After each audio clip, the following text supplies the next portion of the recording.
आदाब नाजरीन, मैं हूं त्रिदीप रमन, आपकी खिदमत में एक बार फिर से हाजिर हूं आपका चहेता टीवी शो हिंदुस्तान हमारा लेकर। हिंदुस्तान हमारा यानी मुल्क के मुसलमानों की अपनी बुलंद आवाज।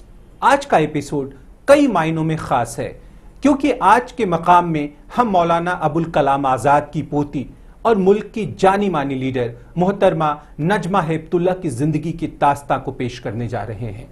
अवाम में हम आम लोगों के बीच से एक हीरो चुनते हैं और सुनाते हैं जिंदगी से लड़ने भिड़ने के उसके हौसलों की दास्तां।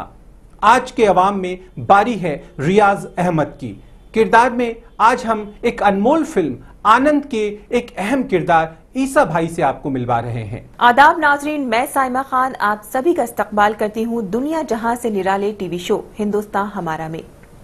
अपने जज्बे और लगन से इंसान हर मुश्किल राह को आसान बना लेता है। आम आवाम में से आज हमने चुना है अपना हीरो रियाज अहमद को, जिनकी जिंदगी की दास्तां हमें हर पल मुश्किल हालात से लड़ना सिखाती है।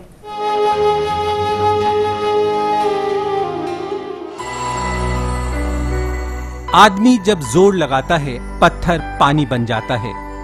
कुछ ऐसी ही बातों को सच कर दिखाया है रियाज ने, जिन्होंने अपनी मेहनत और ईमानदारी के बदौलत यह साबित कर दिया है कि अगर इंसान का इरादा पक्का हो तो राह की दुश्वारियां कभी आड़े नहीं आती है। उत्तर प्रदेश के बुलंदशहर के रहने वाले रियाज अहमद महज 5वीं जमात तक की तालीम हासिल करने के बाद अपने बड़े भाई के पास दिल्ली आ गए।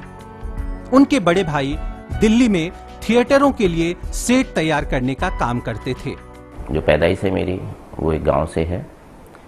उसके बाद में दिल्ली में आके स्ट्रगल किया है और अल्लाह का बड़ा करम और इनाम है उसका कि आज हम लोग अपनी जगह पे सब सेटल हैं। रियाज की तालीम इस लायक नहीं थी कि दिल्ली में उन्हें कोई ढंग की नौकरी मिल सके, लिहाजा वो अपने भाई के साथ उनके काम में हाथ बटाने लगे। गुर्बत और तंगहाली को बेहद करीब से देखने वाले रियाज ने हिम्मत नहीं हारी, लिहाजा उन्होंने एक दिन खुद ही कुछ करने की ठानी और छोटे मोटे थिएटरों के लिए स्टेज और सेट तैयार करने लगे। उनके ऊपर काम करने का जुनून इस कदर हावी था कि जल्द ही उनकी पहचान बेहतर आर्ट डायरेक्टरों में होने लगी।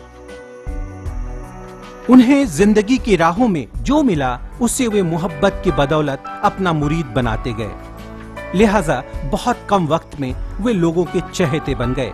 नतीजन रियाज के पास इतने काम आने लगे कि उनके लिए वक्त भी कम पड़ने लगा। रियाज अपने आप को बहुत खुशनसीब समझते हैं कि उनके साथ आज भी उनके वालिदैन की दुआ है, भाइयों का साथ है। आज उनके बनाए सेट्स और स्टेज के मुरीद इंडस्ट्री के कई नामचीन प्रोड्यूसर और डायरेक्टर हैं। उन्होंने दिल्ली के कई खबरिया चैनलों के लिए स्टूडियो का सेटअप तैयार किया है और कई सीरियल्स और सिनेमा के लिए आर्ट डायरेक्शन का काम भी किया है। मेरा अपना काम रहा है, तकरीबन मैंने 8-9 साल तक मैं थिएटर से जुड़ा रहा हूँ, जो स्टेज प्रोग्राम्स वगैरह करते हैं। उसके बाद में मैंने सीरियल्स के लिए बहुत काम किया है। मेरा मेन काम सेट बनाने का रहा है और उसके साथ साथ मैंने 5-6 फिल्में भी की हैं।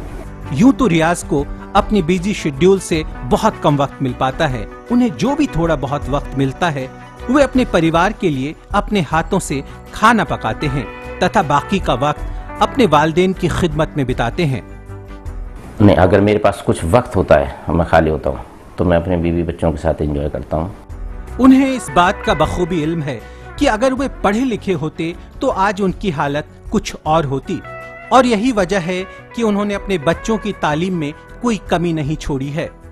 तो पढ़ाई लिखाई तो मैं समझता हूँ कि एक बड़ी अहम चीज़ है, बहुत ज़रूरी है, और जिसको मैं आज तक महसूस करता हूँ और सभी के लिए कहता भी हूँ कि इसके ऊपर ध्यान देना चाहिए।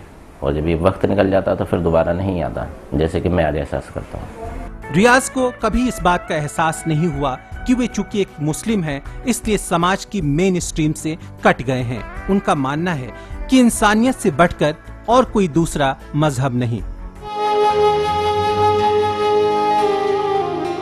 अपनी सच्ची लगन और कड़ी मेहनत की बदौलत अपने ख्वाबों में नए रंग भरने वाले रियाज अहमद की दास्तां सुनने के बाद अब वक्त है हमारी बात का। हमारी बात यानी कौम की बात, उनके जज्बात, उनके मसाइल की शिनाख्त की एक छोटी सी कोशिश।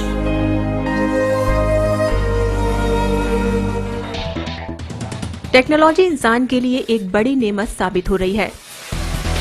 इंजीनियर्स लगातार ऐसी चीजों की इजाद कर रहे हैं जिससे इंसान की बेहतरी हो।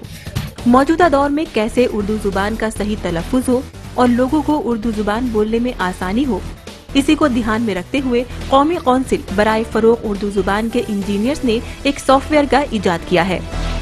मुल्क में उर्दू जुबान का चलन जोरों पर है और बॉलीवुड भी इससे अलग नहीं है। बदलते वक्त के साथ उर्दू जुबान के जुमलों को बोलने में मुश्किलें आ रही हैं। यही वजह है कि आज के हीरो हीरोइन उर्दू एक्सपर्ट्स की मदद लेते हैं, लेकिन लोगों को अब उर्दू सीखने के लिए एक्सपर्ट्स की मदद नहीं लेनी पड़ेगी। NCPUL के जरिए इजाद किए गए सॉफ्टवेयर से ये हीरो हीरोइन भी घर बैठे बिना किसी की मदद के उर्दू में महारत हासिल कर सकेंगे।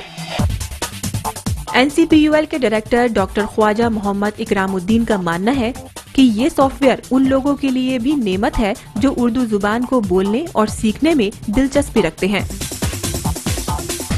NCPUL ये सॉफ्टवेयर नवंबर में बॉलीवुड को गिफ्ट करेगा और एक सॉफ्टवेयर अटारी सरहदी सूबे में भी लाया जाएगा ताकि अदाकारों और BSF में तैनात जवानों को उर्दू जुबान को समझने में आसानी हो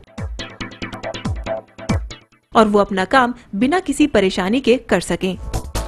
इस सॉफ्टवेयर के जरिए उर्दू जुबान को आसानी से पढ़ा और समझा जा सकेगा। एक्सपर्ट्स की तर्ज पर तैयार किया गया ये सॉफ्टवेयर यकीनन उर्दू जुबान को नई ऊंचाइयां मयस्सर कराएगा।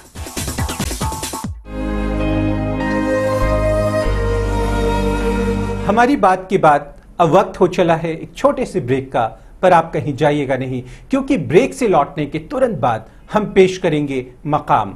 और आज के मकाम में हम आपको रूबरू कराएंगे मुल्क की एक अजीम शख्सियत और राज्यसभा MP मोहतरमा नजमा हेपतुल्ला से। आप कहीं जाइएगा नहीं, वक्त की धड़कनों को यूं ही संभाल कर रखिएगा। हम लौट कर आते हैं पल दो पल में। आज के मकाम में हम आपको मिलवा रहे हैं मुल्क की जानी मानी शख्सियत और राज्यसभा MP डॉक्टर नजमा हेपतुल्ला से।